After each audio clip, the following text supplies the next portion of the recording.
আদালতের নির্দেশনায় হাতিরঝিল অংশের কাজ বন্ধ রাখা হয়েছে।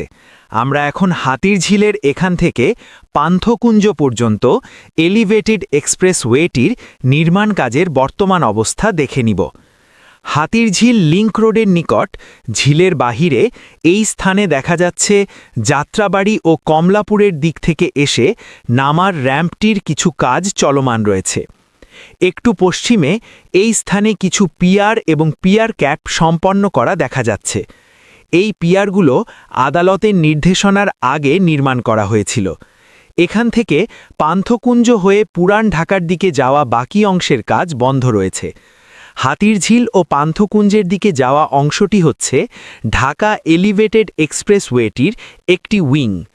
মূল এক্সপ্রেসওয়ে অর্থাৎ হাতিরঝিল থেকে মগবাজার, মালিবাগ, খিলগাঁও হয়ে সায়াদাবাদ ও যাত্রাবাড়ি অংশের কাজ চলমান রয়েছে।